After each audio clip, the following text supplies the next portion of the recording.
Bonjour à toutes et bonjour à tous, je suis ravie de vous retrouver pour vous présenter un cahier de vacances sur la naturopathie écrit par Aurélie Salvador aux éditions Alliance Magique. Voilà, alors je suis très contente de vous présenter ces cahiers, il y en aura plusieurs que je vous présenterai tout au long de cet été.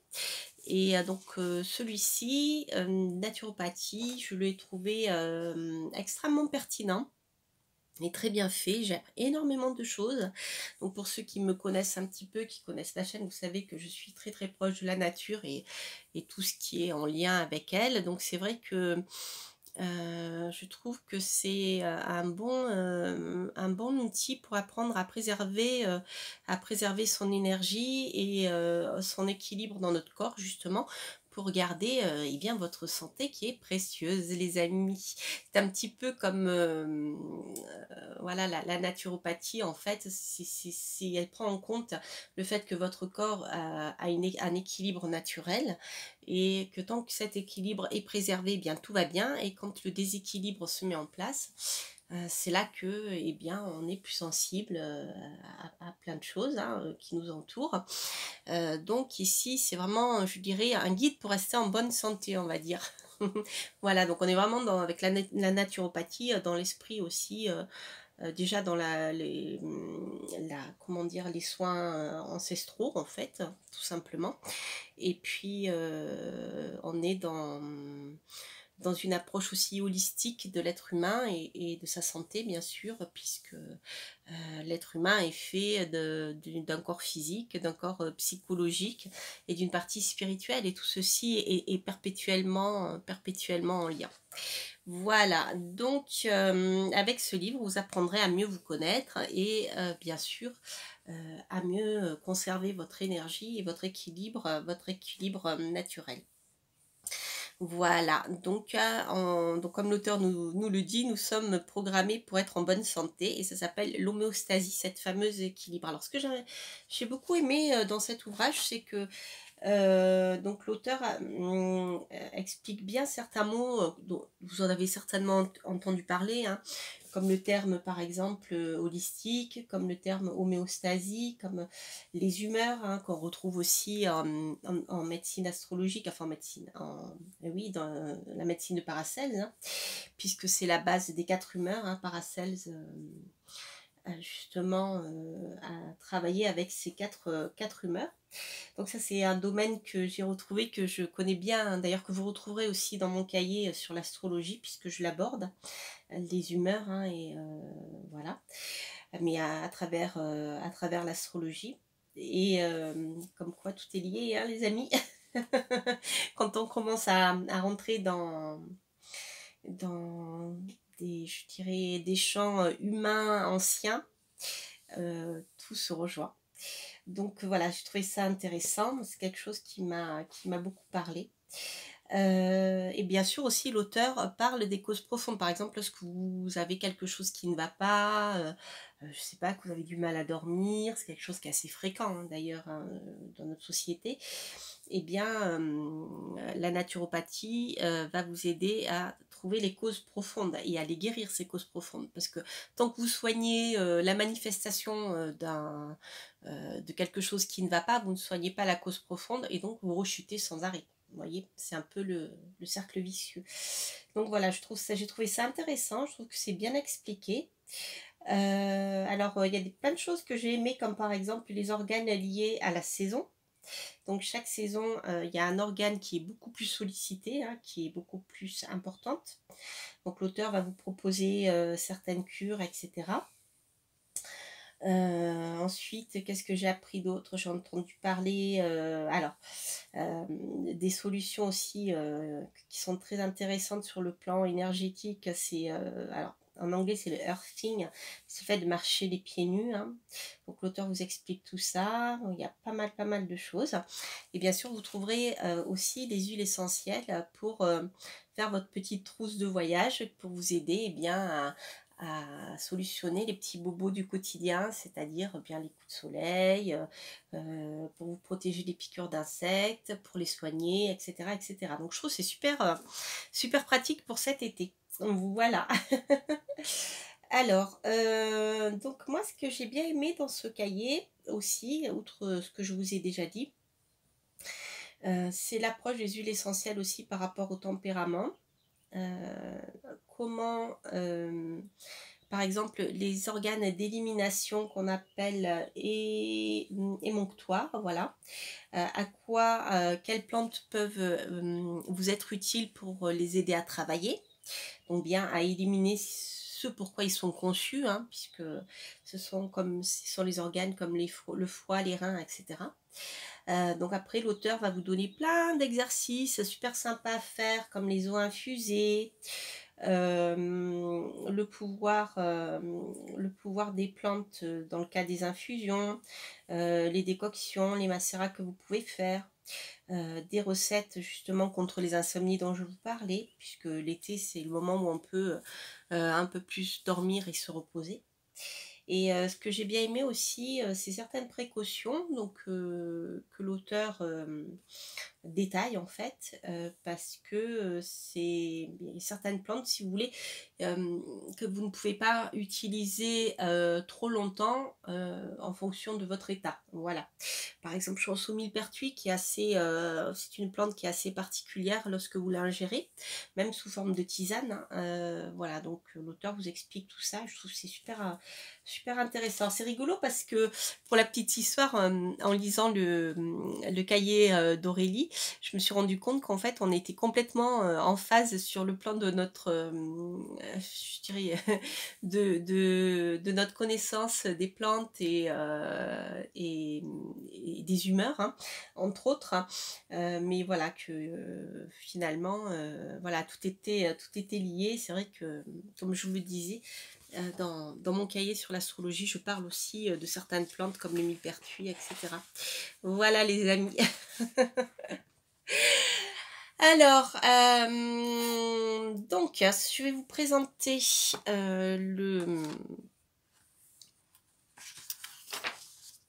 les chapitres. Donc, je crois qu'il y a 17 chapitres, hein. Voilà. Alors, ici, chapitre 1, vous avez les principes fondamentaux de la naturopathie. Donc, qu'est-ce que la naturopathie? Le corps humain, cette machine qui est bien faite. Les 5 piliers de la naturopathie, le vitalisme, le causalisme dont je vous parlais tout à l'heure, l'humorisme, les humeurs, l'hygiénisme, l'hygiène de vie, l'holisme, l'approche holistique, donc tout étant lié, ces petits exercices. Ensuite, les fameuses humeurs de Paracelse, elles sont très bien illustrées, là j'ai trouvé ça génial. Enfin, vous reconnaissez les illustrations, hein, de Stéphanie Grasse. Donc voilà, les humeurs, je ne sais pas pourquoi je parle de Paracelse, oui, c'est la médecine de Paracelse, mais c'est les humeurs aussi d'Hippocrate. Et Paracelse avait travaillé aussi avec ces humeurs. Voilà, donc vous avez les illustrations bien, des 4 principaux tempéraments. Alors c'est 4 tempéraments, donc les personnes sont illustrées en fonction si la personne est bilieuse, nerveuse, sanguine, alors ou lymphatique, ce sont les tempéraments, et les fameuses humeurs qui sont liées au fluide du corps en fait, hein. Puisque voilà le tempérament, l'humeur nerveux, hein, on va dire le tempérament nerveux, est lié ici à la bile noire, hein. Donc le bilieux c'est la bile jaune, etc., etc. Le lymphatique c'est la lymphe, et le sanguin c'est le sang en fait, comme le nom l'indique. Donc je trouve que c'est très intéressant qu'elle aborde ceci et d'entrée, puisqu'en fait on est tous constitués de ces 4 humeurs, en fait ces 4 tempéraments, mais en général il y en a 2 qui prédominent. Enfin dans mon expérience en tant qu'astrologue, on a toujours 2 tempéraments qui ressortent, mais voilà, on est tous constitués un peu de tout ça. Donc comment déterminer ces tempéraments? Voilà, avec donc le terrain humide, le froid et le sec, le froid et le chaud, et l'humide et le sec. Donc c'est comme ça que sont détaillées les humeurs. Donc vous les retrouvez ici. Voilà, ah, c'est dingue, hein. Quand je lis ça écrit par quelqu'un d'autre de l'extérieur, je fais le lien avec l'astrologie, avec les planètes, avec les tempéraments, etc. Et je trouve que voilà, ça me fascine toujours de voir comment tout est lié, comment on a fini par perdre ces liens avec l'évolution de nos sociétés qui sont complètement dénaturées en fait, hein. Donc voilà, je trouve que c'est super intéressant. Donc les émonctoires, les intestins, le foie, les reins, la peau, les poumons, l'utérus. Ensuite, faire le point sur ces organes et comment ils vont en fait. Il faut faire un petit bilan, on va dire. Comment créer des eaux infusées. Ensuite, les principales cures en naturopathie. Des cures de désintoxication, de revitalisation, de stabilisation et anti-radicalaire. Voilà, ce sont les compléments nutritionnels. En fait, la désintoxication, c'est justement pour évacuer tout ce qui...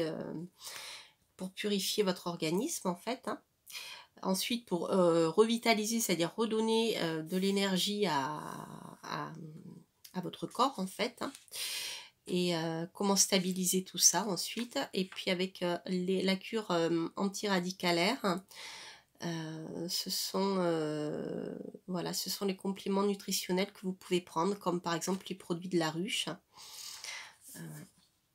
Voilà, voilà, voilà. Donc, c'est tout ça. Ensuite, les saisons et les fameux...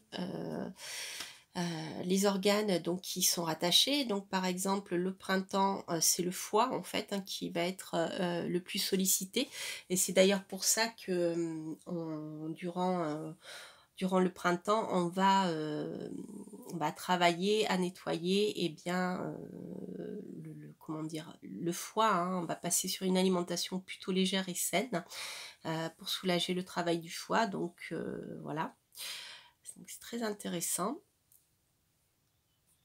Et il y a donc certaines plantes que vous pouvez utiliser, par exemple la salade de pissenlit. Moi, quand j'étais petite, ma grand-mère, au printemps, au début du printemps, hein, fin d'hiver, elle ramassait des pousses de pissenlit jeunes et elle nous en faisait des salades en fait, hein. Donc ça permet voilà, de nettoyer ce qu'il y a à être nettoyé durant cette période.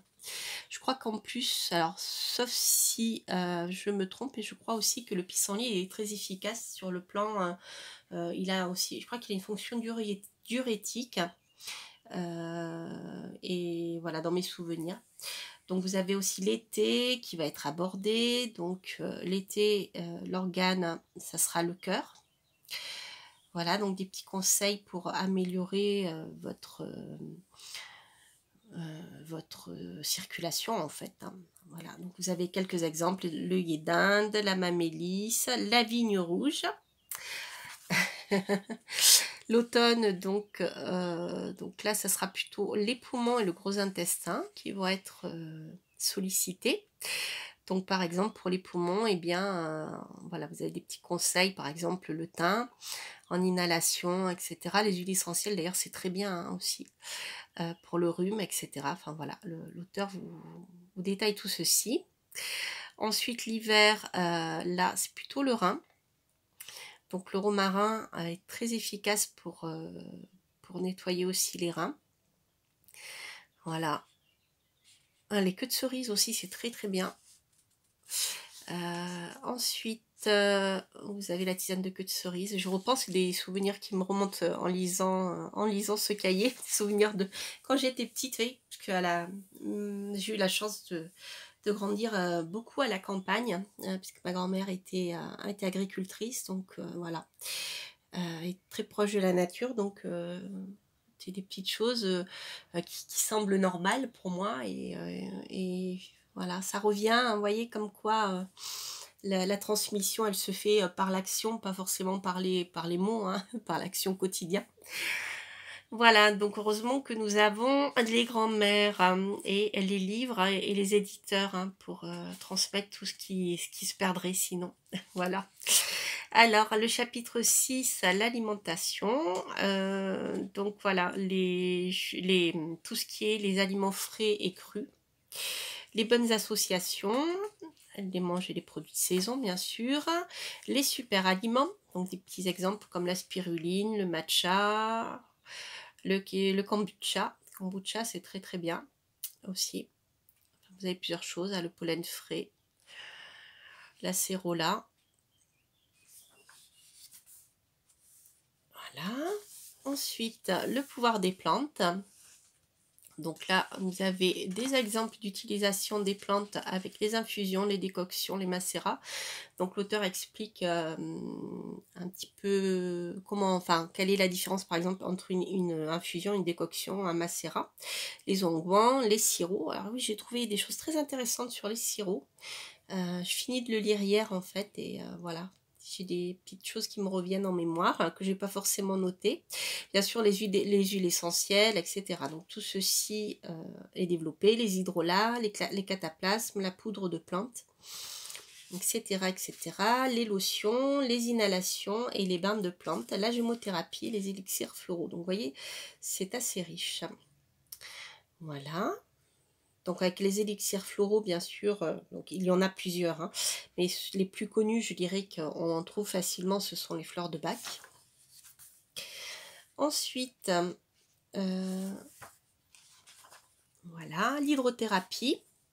Donc c'est tout ce qui est en lien avec l'eau, hein, le traitement par l'eau, que ce soit de l'eau de mer ou des eaux de sources différentes. Hein, avec, voilà, c'est quelque chose qui est... qu'on retrouve chez nous en Occident avec les cures thermales, mais qui existent depuis la nuit des temps. Hein. De toute manière, les plus anciennes cures thermales, les plus anciens bains, c'était les bains romains, je crois. Hein. Voilà, il y a beaucoup de choses sur le sujet. Donc l'auteur vous explique tout ceci avec des petits exercices. Ensuite, le soleil et ses bienfaits. Donc, comment profiter au mieux du soleil et justement profiter de toute la vitamine D qu'il va vous apporter. Parce que sans vitamine D, apparemment, donc on a le calcium et le phosphore qui ne se fixeraient beaucoup moins bien. Donc, l'auteur explique comment faire pour profiter des bienfaits du soleil. Voilà. Donc les meilleurs moments pour profiter du soleil et faire le plein de vitamine D, et quelles sont les choses qui peuvent bloquer justement les bienfaits du soleil. Donc elle vous explique tout ceci. C'est très très intéressant. Alors, comment se reconnecter à la nature avec par exemple la sylvothérapie qui est originaire du Japon. Voilà. Entre autres, le fait de marcher pieds nus également, c'est très important. Hop. Alors, ensuite, vous avez des activités physiques, donc comment, voilà, comment mettre, je dirais, son corps en mouvement de manière le plus agréable possible et surtout la méthode qui vous convient. Si vous n'êtes pas quelqu'un de très très sportif, voilà, c'est pas parce qu'on comment dire, on ne fait pas de marathon d'Ironman là. C'est-à-dire qu'on ne court pas comme des fous dans la montagne en plein soleil pour se dépasser, qu'on ne fait pas de sport. Hein. Voilà. Donc l'auteur vous parle de tout ceci, du yoga. D'ailleurs, à ce sujet, vous verrez que le yoga peut vous être très très utile aussi pour le sommeil, le repos, la détente, mais également pour faire du sport. D'ailleurs, je vous présenterai... par la suite, là je n'ai pas encore le temps de le lire, mais le cahier sur le yoga, voilà, qui est ici. Ça peut être aussi un livre de complément, un cahier de complément par rapport à ça. Le sommeil et le repos, la fatigue chronique. Alors là, on est sur tout ce qui est en lien avec la fatigue que vous ressentez. Et comment améliorer eh bien, cette fatigue, dans le cas où elle soit passagère. Voilà. Donc au niveau de l'alimentation, l'activité physique, de l'émotionnel, du mental, etc. L'aromathérapie, très efficace. La lavande, hein, la lavande vraie, c'est vraiment, voilà, ça détend. L'ylang-ylang aussi en huile essentielle, il est très très bien. Voilà, ensuite vous avez des exemples de tisanes. Alors parmi les très très bonnes tisanes du soir, vous pouvez prendre des infusions de tilleul. Voilà, ça aussi ça me rappelle bien sûr mon enfance puisqu'on avait un magnifique tilleul. Et voilà, les infusions de tilleul, c'est vraiment super efficace pour dormir en fait, hein. Pour lutter contre les troubles du sommeil, c'est apaisant et hypnotique. Voilà, la camomille aussi est très très bien. La mélisse. La valériane aussi est très bien. Je crois que l'auteur en parle un peu plus loin au niveau, voilà, au niveau de la sérénité au quotidien. Voilà, comment rester serein, des petits rituels pour booster sa sérénité.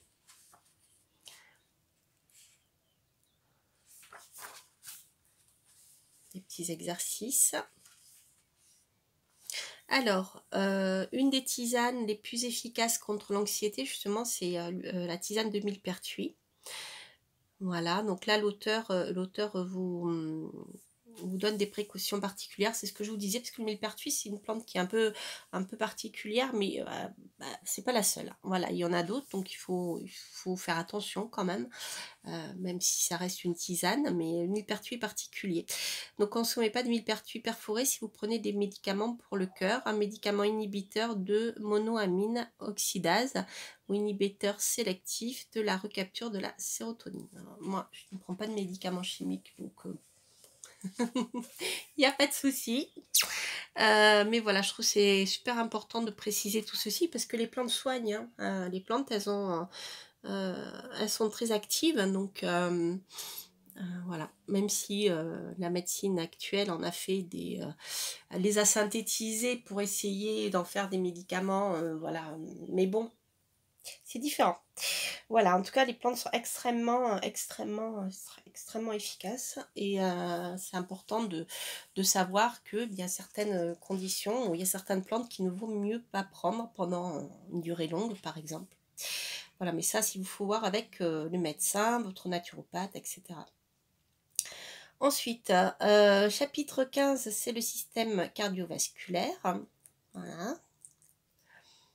Donc des petits exercices, hein, voilà, pour éviter de... Enfin, pour stimuler, je dirais, votre circulation. Ça, c'est super important. Donc, vous voyez, par exemple, le stress, le surmenage, c'est quelque chose qui est très mauvais pour le système cardiovasculaire, justement. Puisque donc, le corps sécréterait du cortisol, apparemment, qui est l'hormone du stress et qui augmente la pression artérielle. Voilà. Le tabac, bien sûr, l'alcool, l'alimentation trop riche, etc., etc., la sédentarité. Voilà, ensuite les plantes que vous pouvez prendre justement, donc c'est l'aubépine, figurez-vous, et la mélisse. Des postures en yoga, voilà, donc ça va être super important. Si vous aimez, voilà, si vous vous intéressez au yoga, c'est deux cahiers qui peuvent être complémentaires, hein. Ensuite, la pharmacie naturelle de l'été, ce que je vous disais. Voilà, donc l'huile essentielle de lavande aspic, c'est lorsque vous faites piquer par les moustiques, c'est très efficace, ça calme tout de suite la démangeaison, hein, voilà, l'inflammation due aux produits injectés par les moustiques. La lavande vraie, l'huile essentielle de géranium rosa, c'est super bien, ça permet non seulement de restaurer les tissus cutanés, mais en fait ça repousse aussi, comme la citronnelle, les moustiques. Si vous avez des moustiques tigres, il se peut que la citronnelle ne soit pas suffisante, donc le géranium rosa est quand même beaucoup plus puissant pour faire fuir les moustiques tigres, et en mélangeant les deux, ça peut être sympa aussi. Voilà, l'huile essentielle de menthe poivrée, l'hélicryse italienne. Donc pour tous les, je dirais, les bobos du quotidien en été. Des remèdes naturels, donc pareil pour les coups de soleil. Voilà. Donc vous avez une petite trousse, pour l'été.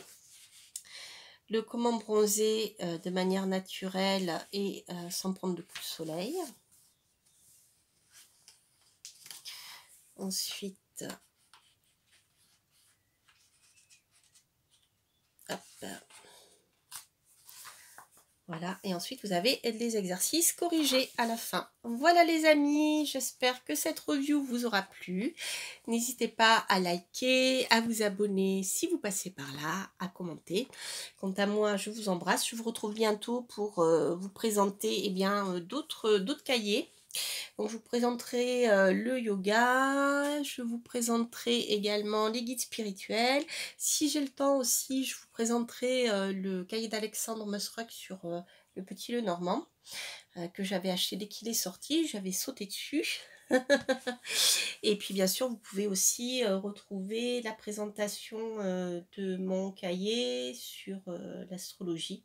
Voilà, puisque j'avais été interviewée par Anina de Brocéliande, donc je vous avais mis en lien l'interview. Enfin voilà, vous aurez plein de cahiers, plein de présentations de cahiers pour faire votre choix. Donc je ne les ai pas tous bien sûr, mais bon, vous les trouverez auprès de mes confrères et mes consoeurs sur les réseaux sociaux.